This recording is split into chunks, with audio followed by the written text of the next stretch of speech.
Hello मेरे प्यारे बच्चों, 12th के बोर्ड बैच में आपका स्वागत है। पिछली वीडियो में हम लोगों ने जाना था कि मैट्रिक्स का टाइप क्या होता है और सारा टाइप हम लोग डिस्कशन कर लिए थे और लास्ट में हम लोग देखे थे कि इक्वल मैट्रिक्स के बारे में बताए थे। और दो मैट्रिक्स आपस में बराबर तभी होता है जब उसका ऑर्डर सेम होता है और कोरस्पॉन्डिंग एलिमेंट क्या होता है, बराबर करता है। आज देखते हैं मैट्रिक्स का हम लोग, और ये लेक्चर नंबर तीसरा है, ठीक है। तो इसमें हम लोग जानते हैं ऑर्डर नहीं, ऑपरेशन ऑफ मैट्रिसेस। क्या पढ़ते हैं? Operation of matrices. चलिए, तो सबसे पहले जो ऑपरेशन पढ़ना है हमें वो एडिशन का पढ़ना है। क्या पढ़ना है? एडिशन। जरा सुनिए, अगर कभी भी दो मैट्रिक्स अगर ऐड करिएगा तो ऐड करने के लिए भी हुआ क्या होना चाहिए? दोनों का ऑर्डर सेम होना चाहिए। क्या होना चाहिए? दोनों का ऑर्डर सेम होना चाहिए। और कोरस्पॉन्डिंग एलिमेंट ऐड करिएगा, यानी कि पहला को पहले के साथ, दूसरा को दूसरे के साथ, ऐसे करना पड़ेगा। वही बात मैंने लिखा है, let A equal to A I J M by N matrix है, बी कोई है बी आई जे है और इसका भी ऑर्डर कितना है? M by N are two matrices of the same order, then the sum of A plus B is a matrix whose each element is the sum of corresponding elements। देखो इस बात का मतलब समझिए कि जैसे ए दे रखा, हमको ए प्लस बी करना है, ओके। तो ये क्या था जरा बताइए? ए आई जे था और इसका ऑर्डर क्या था? M by N, plus B क्या था? बी आई जे और इसका ऑर्डर क्या था? M by N.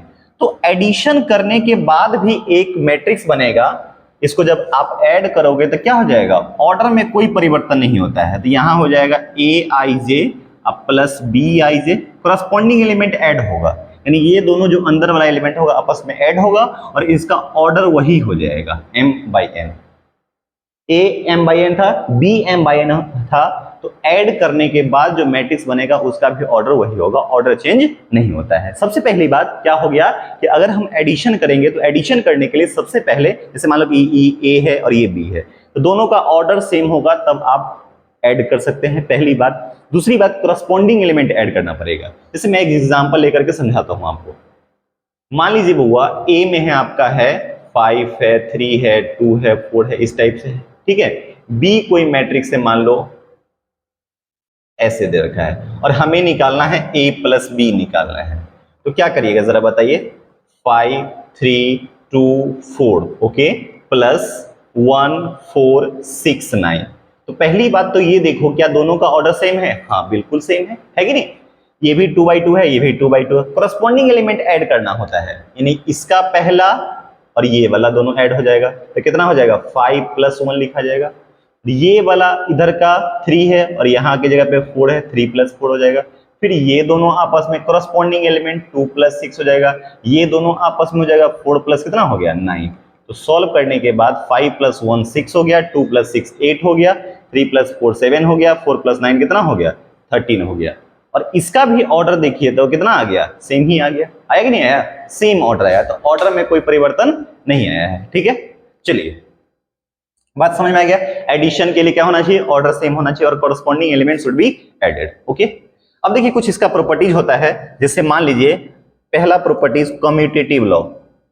Commutative law, commutative law, commutative law कहने का मतलब क्या होता है कि आप a प्लस बी ऐड करो, चाहे b प्लस ए ऐड करो, उसमें कोई परिवर्तन नहीं आएगा। जैसे 2 प्लस 3 कितना होता है? 5 होता है और 3 प्लस 2 भी कितना होता है? 5 होता है, ठीक है बुआ।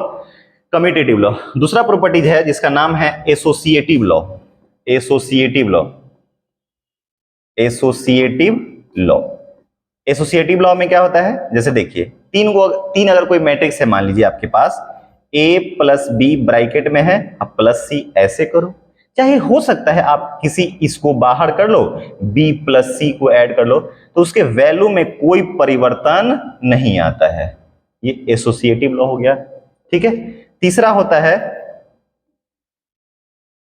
ठीक है, एडिटिव आइडेंटिटी। जैसे मान लीजिए किसी भी मैट्रिक्स में अगर नल मैट्रिक्स को जोड़ते हैं या नल मैट्रिक्स में किसी मैट्रिक्स को जोड़ेंगे तो वही ना आएगा। जैसे मान लीजिए कि आपके पास 5 रुपया है, हम 0 रुपया दे देंगे, तो क्या उसमें कोई फर्क पड़ेगा? तो इसको हम लोग बोलते हैं एडिटिव आइडेंटिटी। 0 को क्या बोलते हैं? Additive identity, okay, additive identity. और एक होता है एडिटिव इनवर्स।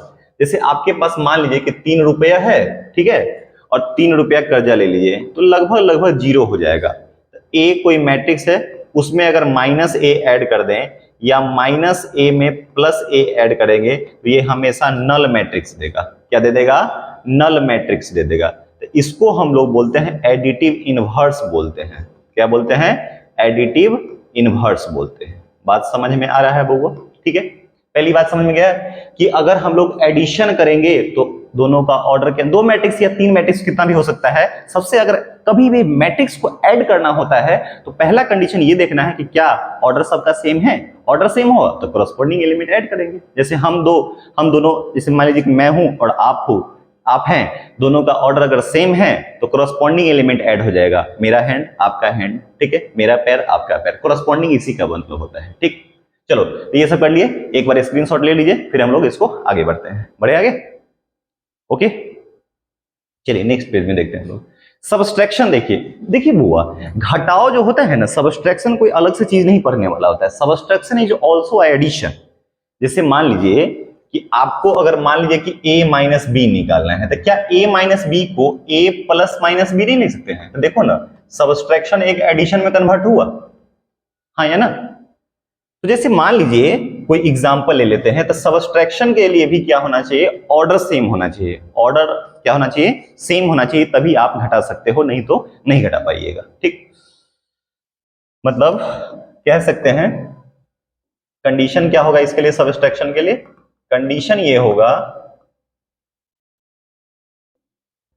यहां पे ऑर्डर ऑफ ए बराबर ऑर्डर ऑफ बी होना चाहिए, पहली बात। corresponding element should be subtracted. Corresponding elements of A and B should be subtracted. ठीक है, जैसे देखो एक कोई एग्जांपल ले लेते हैं। जैसे मान लीजिए, यहां दिख रहा है, लाइट नहीं ना आ रहा है, ठीक है। जैसे मान लीजिए कि एग्जाम्पल में ए कोई मान लीजिए दे रखा है बउआ 5 4 3 2 ऐसे दे रखा है। बी कोई मैट्रिक्स मान लीजिए दे रखा है -1 6 2 -4 ऐसे करके दे रखा है, और हमें निकालना है ए माइनस बी। ठीक है, तो कुछ नहीं करना है, ए की जगह पे का वैल्यू डालो, 5 4 3 2 -1 6 2 -4। ठीक है, तो ये मैं आपको हमेशा एडवाइस दूंगा कि क्या कर लो ना, कभी भी घटाना है ना तो इसको प्लस लिख लेना बीच में और माइनस वाला को अंदर भेज देना। तो देखो ना, इस माइनस को अंदर भेज देते हैं और यहाँ पे प्लस लगा देते हैं, तो हो जाएगा कितना, जरा बताइए। 5 4 3 2 ये प्लस और ये माइनस अंदर हो जाएगा, तो माइनस माइनस कितना हो जाएगा, प्लस, यहाँ पे माइनस और ये प्लस। तो देखो सबट्रैक्शन क्या बन गया, एडिशन में कन्वर्ट हो गया। तो देखो 5 + 1 कितना हो गया, 6, 4 - 2 कितना हो गया, 2, 3 - 6 कितना हो गया, -3, 2 4 कितना हो गया, 6 हो गया। तो यही घटाव होता है, यही क्या हो गया, सबट्रैक्शन हो गया। क्लियर? चलिए आगे अपना कॉन्सेप्ट है स्केलर मल्टीप्लिकेशन, ये वाला हो गया। स्केलर मल्टीप्लिकेशन क्या होता है, मेरी बात सुनिए। जैसे अगर कोई मैट्रिक्स दिया रहेगा और कहेगा आपको कोई कांस्टेंट है उसे मल्टीप्लाई करना है 2 टाइम्स 3 टाइम्स कुछ भी, तो क्या करिएगा, ईच एंड एवरी एलिमेंट्स को मल्टीप्लाई कर देना है। तो देखो, तो यही बात हम लिखे हैं, क्या लिखे हैं, let aij m/n be a matrix and k be any number. k कोई क्या है, एक कोई नंबर है, ठीक। Then the matrix which obtained by multiplying every element of a by k। मतलब क्या करना है, कोई मैट्रिक्स अगर दिया रहेगा, जैसे देखो ना, एक एग्जांपल ही ले लो यहां से, है ना। जैसे मान लो कि a बराबर दे रखा है 5 है 4 है 3 है 2 कुछ भी दे रखा है, हमको निकालना है 3a। तो कुछ नहीं करिए, हर एक एलिमेंट में 3 से मल्टीप्लाई करिए। 3 5 जा 15 हो गया, 3 4 जा 12 हो गया, 3 3 जा 9 हो गया, 3 2 जा कितना हो गया, 6 हो गया। तो हर एक एलिमेंट में मल्टीप्लाई कर दिए, तो यही क्या हो गया, स्केलर मल्टीप्लिकेशन हो गया। क्या हो गया, स्केलर मल्टीप्लिकेशन। कुछ इसका प्रॉपर्टीज देखते हैं। जैसे मान ली कि लेमडा कोई स्केलर है और ए और बी कोई मैट्रिक्स है, तो क्या करेंगे, इससे इस या तो दोनों को ऐड करके तब मल्टीप्लाई करिए, और नहीं तो आप ऐसे भी लिख सकते हैं, lambda A plus lambda B. Okay, यहां देखिए ये दोनों कांस्टेंट है और ये मैट्रिक्स है, तो आप अलग अलग भी कर सकते हैं, lambda A plus mu A. ठीक है, जैसे मान लीजिए ये दे रखा है, तो कांस्टेंट इधर से उधर भी अरेंज कर देने से उसमें कोई वैल्यू में फर्क नहीं पड़ेगा, क्योंकि मान लो कि यहाँ 3 है, यहाँ पे 5 है, तो 3 इंटू 5 भी 15 होगा, या 5 इंटू 3 भी क्या होगा 3। तो इधर से मान लो कि ये म्यू इधर आ गया, लेमडा इधर आ गया, तो क्या वैल्यू में कोई परिवर्तन आ गया? या ऐसा भी कर सकते हैं, लेमडा म्यू मल्टीप्लाई कर दीजिए, तो अब मल्टीप्लाई कर दीजिए, ठीक है। अगला एक और प्रॉपर्टी इसमें ऐड कर सकते हैं, माइनस लेमडा, मान लो कोई माइनस रहेगा तो ये माइनस माइनस क्या हो जाएगा, प्लस हो जाएगा। कोई कंफ्यूजन? ठीक है, तो ये अपना क्या था, स्केलर मल्टीप्लिकेशन। तो स्केलर मल्टीप्लिकेशन का मतलब समझ में आ गया कि सारे के सारे एलिमेंट को क्या करेंगे, मल्टीप्लाई करेंगे, ईच एंड एवरी एलिमेंट को उसमें मल्टीप्लाई करना पड़ेगा। ठीक है, बात समझ में आ रहा है? ठीक है, चलिए आगे बढ़ते हैं। तो पहले इसको क्या कर लीजिए, स्क्रीनशॉट ले लीजिए। नहीं, चलिए आगे बढ़े।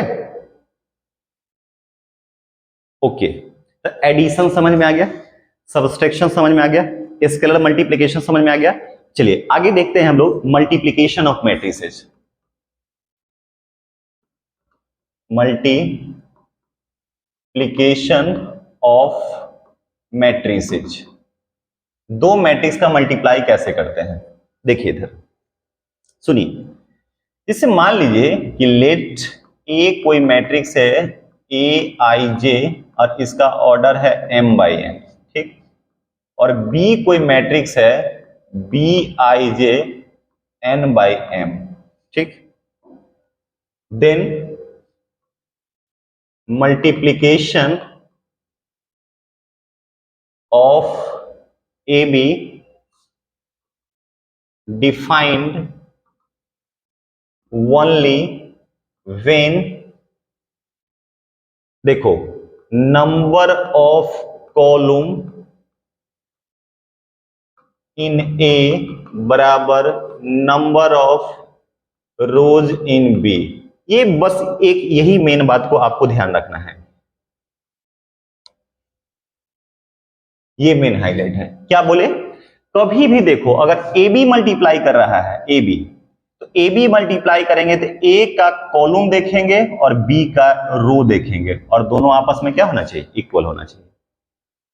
क्या बोल रहे हैं, ए बी मल्टीप्लाई कर रहे हैं तो पहले का हमेशा कॉलम देखना है, बाद वाले का रो देखना है। अगर आपको मल्टीप्लाई तभी कर सकते हैं जब ये कंडीशन फुलफिल्ड होगा, अगर नहीं करेगा तो आप मल्टीप्लाई कर ही नहीं पाइएगा। तो देखो ना, यहां पे ए का देखो कॉलम कितना है, n है, और बी का रो कितना है, n है, यानी मल्टीप्लाई आप कर सकते हैं। तो जैसे ही मल्टीप्लाई करिएगा तो आप इसको ऐसे लिखोगे, A I J m by n into B I J n by, अच्छा उसका चेंज कर देते हैं कुछ, इसको हम नाम दे देते हैं p, कुछ दे देते हैं p,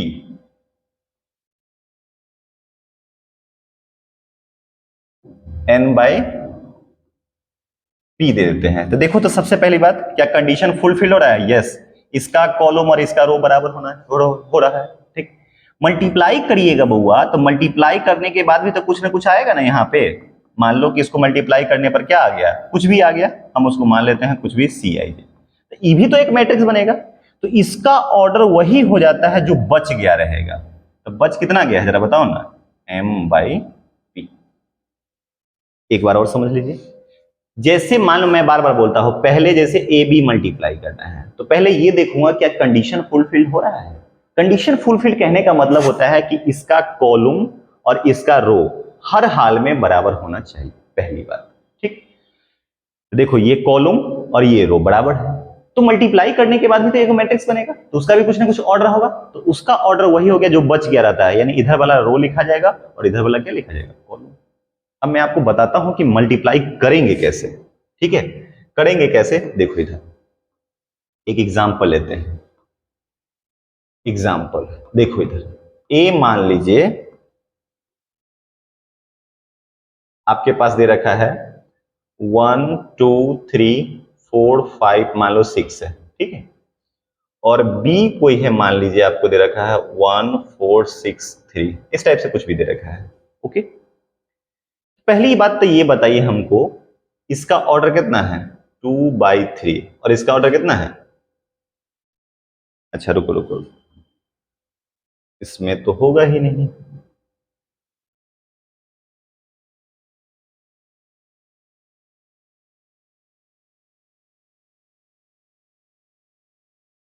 5 मान लेते हैं और 7 दे देते हैं कुछ भी। इसका ऑर्डर कितना है 3/2। तो पहली बात तो ये देखो, अगर कह दिया आपको फाइंड ए बी, फाइंड क्या कह दिया ए बी, कुछ भी निकालना, जैसे मान लीजिए अगर पी क्यू मल्टीप्लाई करते हैं तो पहले का कॉलम और बाद वाले का क्या होना चाहिए, रो बराबर होना चाहिए। ये कंडीशन होगा तो मल्टीप्लाई आप कर पाओगे, नहीं तो नहीं कर पाओगे। ठीक है, तो देखिए बुआ, यहां देखेंगे तो कैसे बनाते कैसे हैं, तो यहां देखो तो इसका कॉलम और इसका रो बराबर है ना, तो लिखेंगे हेयर नंबर ऑफ कॉलम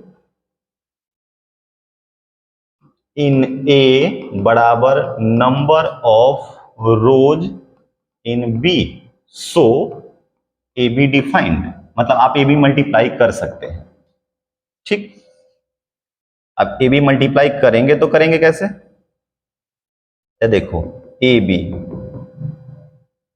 क्या है 1 2 3 4 5 6, यहां दे रखा है 1 4 6 3 5 7 दे रखा है। ठीक है, अब जरा ध्यान समझिएगा मल्टीप्लाई करते कैसे हैं, मैंने बस एक समझ जाइएगा, पूरा समझ में आ जाएगा। ठीक है, थोड़ा आगे बढ़ाते हैं फिर पीछे कर देंगे।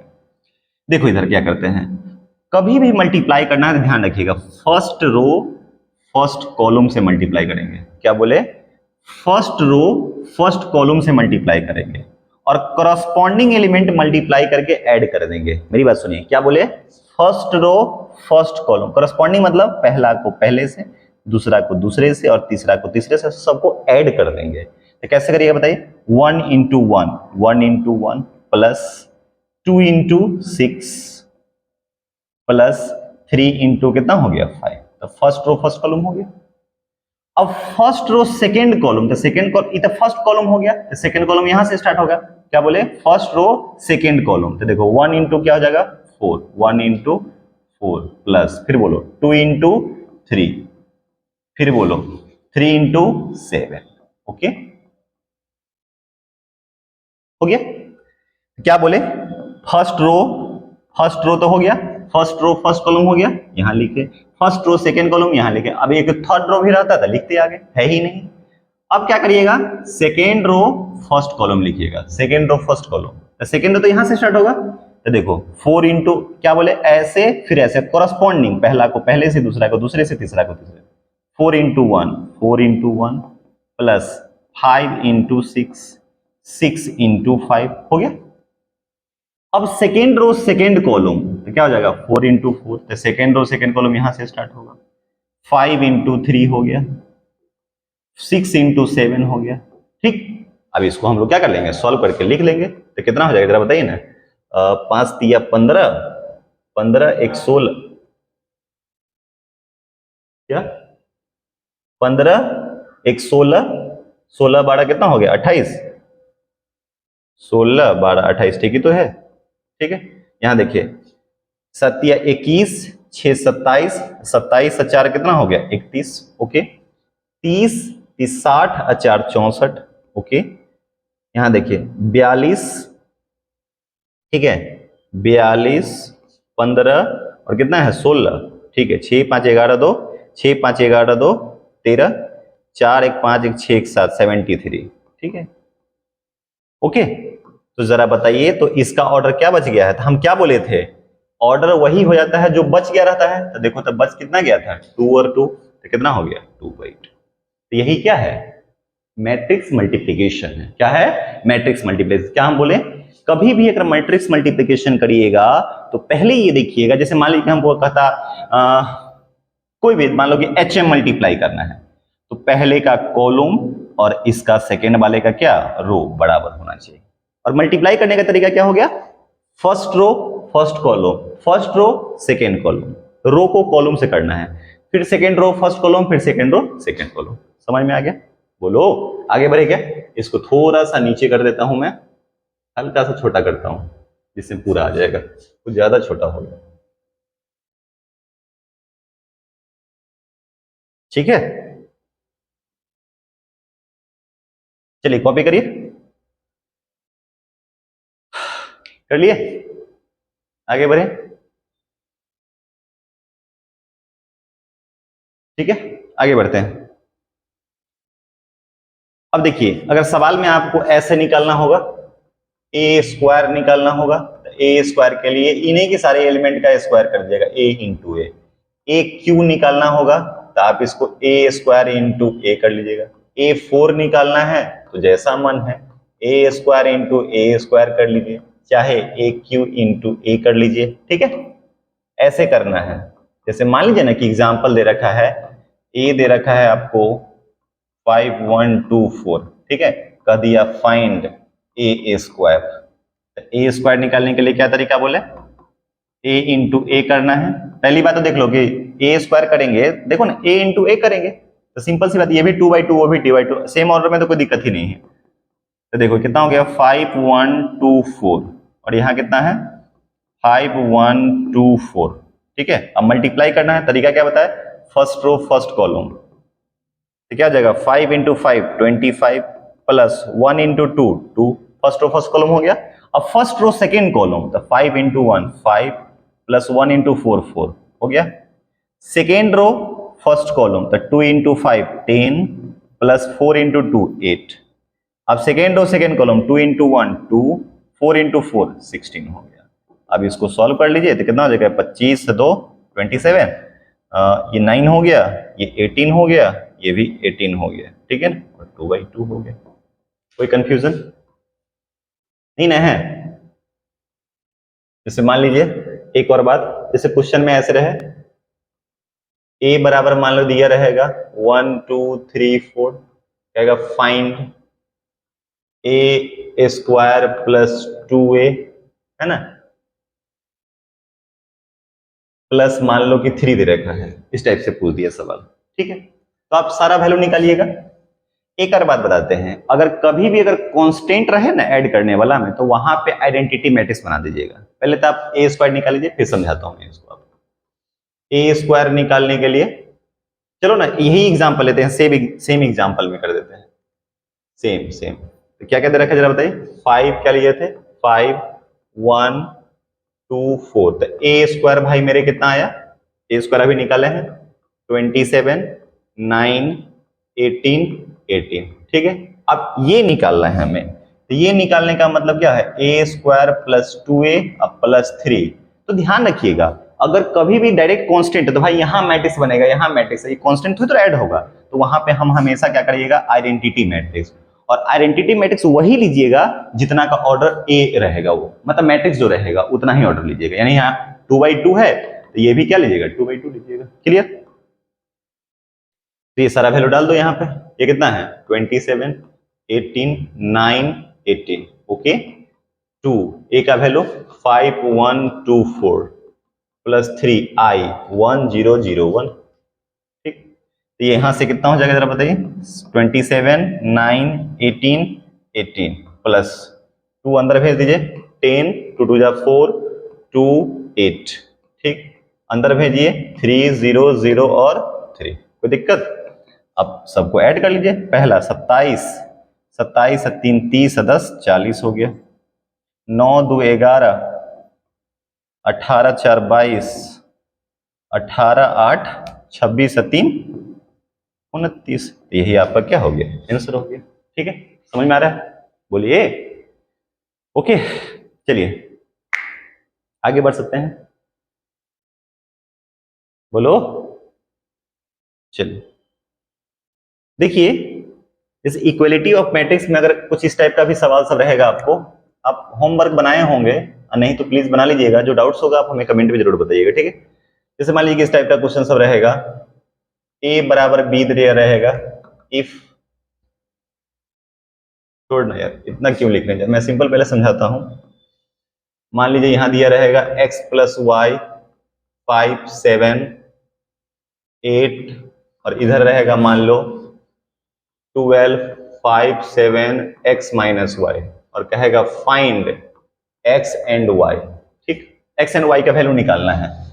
तो बताया था, याद करिए, कभी भी दो मैट्रिक्स अगर आपस में बराबर होता है तो दोनों का सबसे पहली बात क्या होना चाहिए, ऑर्डर होना चाहिए सेम। ऑर्डर सेम है ही, दिख रहा है, ये भी 2/2 ये भी 2। अब करस्पॉन्डिंग एलिमेंट अब इक्वेट कर लीजिए। इसका पहला क्या है x प्लस वाई, और इसका इधर कितना है 12 है, तो एक इक्वेशन बन गया। 5 तो 5 के बराबर है, 7 7 के बराबर, लेकिन x माइनस वाई किसके बराबर होगा? x माइनस वाई किसके बराबर होगा? 8 के बराबर होगा। अब दो इक्वेशन बना, दोनों को सॉल्व करिए, क्या x और y नहीं आ सकता है? बिल्कुल आ सकता है, ऐड कर लीजिए, ये एक आ जाइएगा, तो 2x बराबर 20 हो गया, तो x बराबर कितना हो गया? 10। अब x का वैल्यू डाल दीजिए फ्रॉम 1 में, फ्रॉम 1, तो कितना हो जाएगा बताइए? 10 प्लस वाई इक्वल टू 12, तो y इक्वल टू कितना हो गया? 2 हो गया। ठीक है, बात समझ में आ गया? ठीक है, तो मेरे प्यारे बच्चों, इस वीडियो में हम इतना ही रहने देते हैं। ठीक है, आप लोग क्या करिए, मेरे को लगता है कि मैं देख रहा हूं किताब में होमवर्क कहां तक बना सकते हैं आप। जैसे अगर आपके पास ये आर डी शर्मा का बुक है, अगर आप चाहे तो होमवर्क आप बना सकते हैं। एक्सरसाइज 1 तो कंप्लीट पूरा हो ही जाएगा।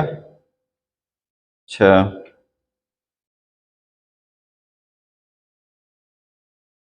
लिख लीजिए ना, HWRD शर्मा का आपको बन जाएगा एक्सरसाइज 1 तो पूरा बन जाएगा। ठीक है,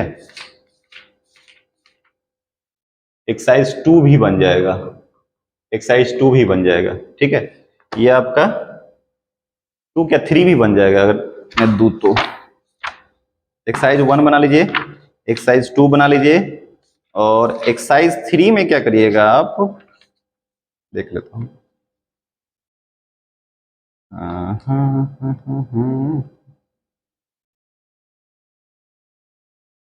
एक्सरसाइज 3 में, एक्सरसाइज 3 में क्वेश्चन नंबर 1 से लेकर के आप 30 तक, नहीं 30, 31, 32 ये सब भी बन जाएगा। आप ले लो ना, कहां तक ले लो।